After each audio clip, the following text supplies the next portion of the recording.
नमस्कार दोस्तों, स्वागत है आप सभी का टीएलटी टूर गाइड में। दोस्तों आज की इस वीडियो में हम बात करने वाले उत्तर प्रदेश में यमुना नदी के तट पर बसा एक सुंदर शहर मथुरा के बारे में कि आप यहाँ कब जाएं, कैसे जाएं, यहाँ रुकने और खाने पीने की क्या क्या सुविधा है और भगवान श्री कृष्ण जन्मभूमि के दर्शन आप कैसे करें और जन्मभूमि के दर्शन करने के बाद आप मथुरा के और किन किन जगहों पर घूम सकते हैं। ये पूरी A to Z complete information आज मैं आप सभी को वीडियो में दूंगी और वीडियो के अंत में ये भी बताऊंगी कि आपका मथुरा विजिट करने में कुल कितना खर्चा लग सकता है। तो इसलिए इस वीडियो को बिना स्किप किए पूरा अंत तक जरूर देखिएगा ताकि आपको मथुरा यात्रा से रिलेटेड पूरी कंप्लीट इन्फॉर्मेशन मिल सके। तो चलते वीडियो को स्टार्ट करते और बात करते भगवान श्री कृष्ण जी की जन्मभूमि मथुरा की। उत्तर प्रदेश के यमुना नदी के पश्चिमी तट पर बसा विश्व के प्राचीन शहरों में से एक मथुरा भारत की 7 प्राचीन नगरी अयोध्या, हरिद्वार, काशी, कांची, अवंतिका और द्वारका में से एक है और शहर का इतिहास बहुत ही पुराना है जो कि रामायण काल से भी पूर्व अस्तित्व में था, क्योंकि वाल्मीकि रामायण में मथुरा को मधुपुर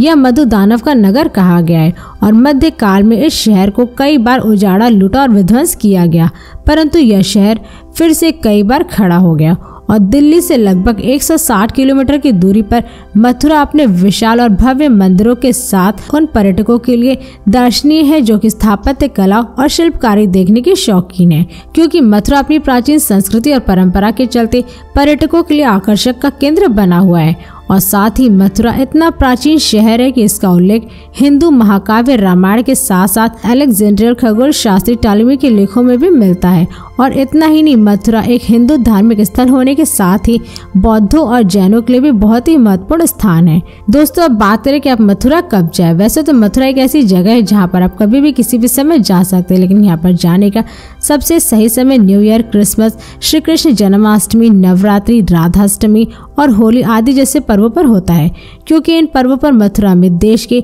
हर एक कोने कोने से लोग आते हैं और आकर के इन पर्वों का यहाँ पर मजा लेते हैं। वहीं अगर आप मथुरा को भीड़ भाड़ में विजिट नहीं करना चाहते तो आप इन पर्वों को छोड़ करके मथुरा कभी भी किसी भी समय जा सकते हैं, लेकिन मथुरा अधिकतर श्रद्धालु खासकर जन्माष्टमी और होली मनाने के लिए लाखों करोड़ों की तादाद में जाते हैं। दोस्तों अब बात करें कि भगवान श्री कृष्ण जी की जन्मभूमि मथुरा कैसे पहुँचे। वैसे तो मथुरा एक ऐसी जगह है जहाँ पर आप देश के किसी भी कोने से बाई ट्रेन, बाई प्लेन और बाई बस बहुत ही आसानी से पहुंच सकते हैं। दोस्तों यदि आप मथुरा ट्रेन से जा रहे हैं तो यहाँ का निकटतम रेलवे स्टेशन खुद मथुरा जंक्शन है, जो कि देश के विभिन्न शहरों और राज्यों से रेल मार्ग द्वारा काफी अच्छी तरीके से जुड़ा हुआ है, जिससे कि आप दिल्ली, चंडीगढ़, जयपुर, अयोध्या, मुंबई, वाराणसी, कोलकाता, हैदराबाद, बेंगलोर और चेन्नई आदि जैसे शहरों के रेलवे स्टेशनों से ट्रेन पकड़ करके आप डायरेक्ट मथुरा जंक्शन पर पहुंच सकते हैं। और इस जंक्शन से भगवान श्री कृष्ण जी की जन्मभूमि लगभग 3 किलोमीटर है और होली गेट की दूरी लगभग 3.5 किलोमीटर है, जिसे आप ऑटो या ई रिक्शा से पूरा कर सकते हैं। और अगर आप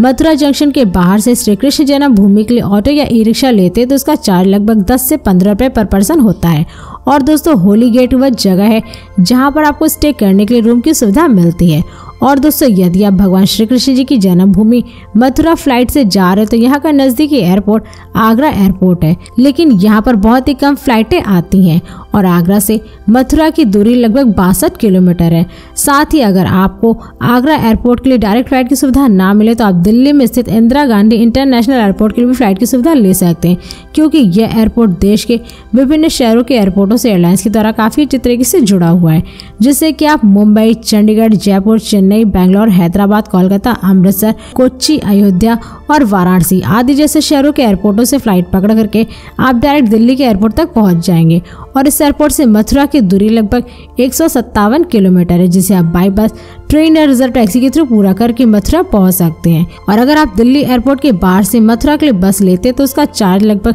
300 से 350 रुपए पर पर्सन होता है और रिजर्व टैक्सी का चार्ज लगभग 2300 से 3000 रुपए तक होता है, मगर ये आपके ऊपर डिपेंड करता है कि आप मथुरा पहुंचने के लिए दिल्ली के किस वाहन का प्रयोग करते हैं। और दोस्तों यदि आप मथुरा बस से जाना चाहते हैं तो मथुरा के लिए आपको डायरेक्ट बस दिल्ली, चंडीगढ़, जयपुर, चेन्नई, प्रयागराज, वाराणसी, हैदराबाद, अयोध्या, आगरा और उत्तर प्रदेश के विभिन्न शहरों से मथुरा के लिए आपको डायरेक्ट बस की सुविधा मिल जाएगी, जिससे कि आप इन शहरों से बस पकड़ करके डायरेक्ट मथुरा तक पहुंच जाएंगे। इसके साथ ही अगर आप मथुरा अपने निजी वाहन, कार या बाइक से जा रहे तो आप यहाँ पे बहुत ही आसानी से पहुंच सकते हैं, क्योंकि उत्तर प्रदेश राज्य में स्थित मथुरा की सड़कें देश के विभिन्न शहरों से सड़क मार्ग द्वारा काफी अच्छी तरीके से जुड़ी हुई है। और साथ ही यहाँ की सड़कों पर आपको जगह जगह पर कई सारे प्राइवेट होटल, रेस्टोरेंट और पेट्रोल पंप आदि जैसे अनेक प्रकार की सुविधाएं देखने को मिलती हैं, जिससे कि आप अपने निजी वाहन द्वारा जगह जगह पर रुकते, खाते पीते, मौज मस्ती करते हुए, हसीन वादियों को देखते हुए आप मथुरा पहुंच सकते हैं। दोस्तों अब बात करें कि मथुरा पहुंचने के बाद आप यहाँ कहाँ पे स्टे करें। वैसे तो मथुरा एक ऐसा जगह है जहाँ पर आपको स्टे करने के लिए कई सारे धर्मशाला होटल मिल जाएंगे, जिन्हें आप बुक करके स्टे कर सकते हैं। और यदि आप मथुरा को घूमने और दर्शन करने के लिए अपनी फैमिली और दोस्तों के साथ जा रहे हैं और एक अच्छी लोकेशन पर रूम की बुकिंग करना चाहते हैं, तो आप मथुरा के होली गेट के पास में अपनी रूम की बुकिंग कर सकते हैं, क्योंकि यहाँ पर आपको स्टे करने के लिए कई सारे धर्मशालाएं लगभग 400 से 500 रुपए में मिल जाएंगे और होटल लगभग 800 से 2000 रुपए में मिल जाएगा, जिन्हें आप अपनी सुविधा के अनुसार या बजट के अनुसार बुक करके स्टे कर सकते हैं। दोस्तों अब बात करें कि मथुरा में खाने पीने की क्या क्या सुविधा है। वैसे तो आप यहाँ पे जहाँ भी स्टे किए वहीं पर आपको खाने पीने के लिए हर एक प्रकार का शुद्ध शाकाहारी भोजन मिल जाएगा, लेकिन अगर आप वहाँ पे खाना नहीं चाहते तो आपको होली गेट के पास में भोजन करने के लिए बहुत सारे प्राइवेट होटल, रेस्टोरेंट और स्ट्रीट फूड वाले देखने को मिल जाएंगे, जहाँ पर आप जा करके लगभग 100 से 150 रुपए में पर प्लेट भोजन कर सकते हैं। दोस्तों अब बात करें कि आप मथुरा में कहाँ कहाँ घूम सकते हैं। वैसे तो आप यहाँ पर सबसे पहले श्री कृष्ण जन्मभूमि के दर्शन कर सकते हैं। होली गेट से लगभग 1.5 किलोमीटर की दूरी पर स्थित श्री कृष्ण जन्मभूमि के दर्शन करने से पहले आप अपने सामानों को अपने रूम पर रख दें या फिर यहीं पास में बने लॉकर रूम में अपने सामानों को 2 रुपए प्रति गैजेट के हिसाब से टोकन कटा करके जमा कर दें, क्योंकि श्री कृष्ण जन्मभूमि के अंदर mobile, bag, camera, electronic gadgets आदि किसी भी प्रकार की अन्य वस्तुओं को अंदर ले जाना पूर्ण रूप से मना है। इसलिए सभी वस्तुओं को जमा करने के बाद आप लाइन में लग जाए, क्योंकि यहीं पर आपकी चेकिंग की जाती है और चेकिंग कराने के बाद आप पहुंच जाए भगवान श्री कृष्ण जी की जन्मभूमि के अंदर, जहां पर आपको अनेकों मंदिर देखने को मिलेंगे, जिनके आप दर्शन करिए, मनोकामनाएं मांगे और इन सभी मंदिरों के दर्शन करने के बाद आप निकल जाए श्री कृष्ण जन्मभूमि से बाहर। इसी के साथ ही साथ आप यहाँ द्वारिकाधीश मंदिर के भी दर्शन कर सकते हैं। इस मंदिर में भगवान श्री कृष्ण जी की मूर्ति को द्वारिका के राजा के रूप में सजाया गया है और साथ ही उन्हें यहाँ पे बिना मोरपंखे और बांसुरी के साथ दिखाया गया है। और मानसून की शुरुआत में यह मंदिर अपने अद्भुत झूले उत्सव के लिए भी जाना जाता है और जिसका आनंद लेने के लिए यहाँ पर श्रद्धालु आते हैं। और यहीं पास में आप यमुना नदी के दर्शन जरूर करें। इसके साथ ही साथ आप यहाँ विश्राम घाट भी घूम सकते हैं। विश्राम घाट मथुरा का पौराणिक घाट है। कहते हैं भगवान श्री कृष्ण जी ने कंस का वध करने के बाद इसी घाट पर विश्राम किया था, जिसकी वजह से यह घाट विश्राम घाट के नाम से लोकप्रिय हो गया। और इस घाट पर घूमने के लिए सबसे सही समय दोपहर के 12 बजे से शाम के 4 बजे तक ही रहता है, क्योंकि मथुरा के अधिकतर मंदिर इस समय बंद रहते हैं और विश्राम घाट पर अधिकतर श्रद्धालु स्नान करके श्री कृष्ण जन्मभूमि के दर्शन करने के लिए आते हैं। और साथ ही विश्राम घाट पर बोटिंग का भी मजा लेना ना भूलें और शाम होते ही यहाँ पर होने वाली भव्य आरती को भी आप जरूर देखें। इसके साथ ही आप यहाँ पर पागल बाबा मंदिर भी घूम सकते हैं। मथुरा वृंदावन रोड पर स्थित यह मंदिर उन सभी लोगों को पवित्र और दिव्य अनुभूति प्रदान करता है जो इष्ट देव भगवान श्री कृष्ण से आशीर्वाद लेने के लिए यहाँ पर आते हैं। और यह एक ऐसी जगह है जहाँ पर आप कुछ समय के लिए खुद को भौतिक दुनिया से अलग कर सकते हैं और कान्हा जी की भक्ति पूजा में खुद को लीन करके